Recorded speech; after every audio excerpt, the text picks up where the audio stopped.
ہے افغانستان کی وجہ سے، کیونکہ یہاں سے مہاجر جو جا رہے ہیں وہ اپنے ساتھ بہت لے کر جا رہے ہیں۔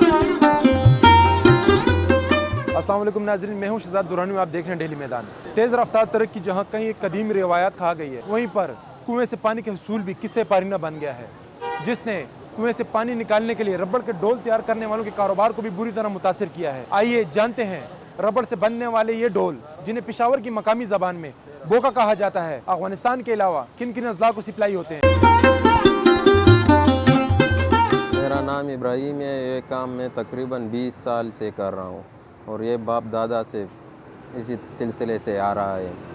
اب میں کر رہا ہوں، یہ تقریباً اس کے 40 سال ہو گئے ہیں۔ پہلے تقریباً 20-25 دکانیں تھیں، ابھی تقریباً 2 سے 3 رہ گئے، کام نہیں کی وجہ سے، کیونکہ کام نہیں ہے ابھی، بہت کم اضلاع میں یہ مال جا رہا ہے ابھی۔ پہلے تو ٹویل وغیرہ نہیں تھے، تو اسی وجہ سے کام بہت زیادہ تھا۔ ابھی ہر جگہ ٹویل بھی بنے ہوئے، ہینڈ پمپ کا زمانہ بھی گیا، اسی وجہ سے گھروں میں بورے وغیرہ ہے، تو اسی وجہ سے کام بہت کم ہے۔ تقریباً پہلے تو ایک مہینے میں 200-3000 دانے تیار کر لیتے تھے، ابھی اتنا زیادہ نہیں چل سکتا، کیونکہ ہر گھر میں بور وغیرہ ہے نا، تو اسی لیے تھوڑا کم رینج ہو گیا اس کا۔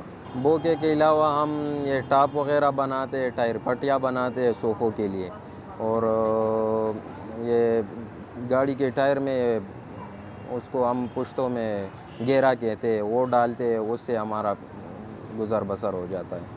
افغانستان کو زیادہ تر جا رہے ہیں، اور افغانستان سے علاوہ ادھر پشاور میں باجوڑ، مومند، بنو، کوہستان، اسی علاقوں میں جا رہے ہیں، کیونکہ وہاں ٹویل ابھی بھی نہیں ہے، تو کنویں سے پانی نکالتے ہیں۔ ہاں بالکل، بہتر یہی ہے افغانستان کی وجہ سے، کیونکہ یہاں سے مہاجر جو جا رہے ہیں وہ اپنے ساتھ بہت لے کر جا رہے ہیں، کیونکہ وہاں ٹویل وغیرہ نہیں ہے، تو اسی لیے اس چیز پہ درگزر کر رہے ہیں۔ زه مومند راغلی یم، د مومند ایجنسۍ نه.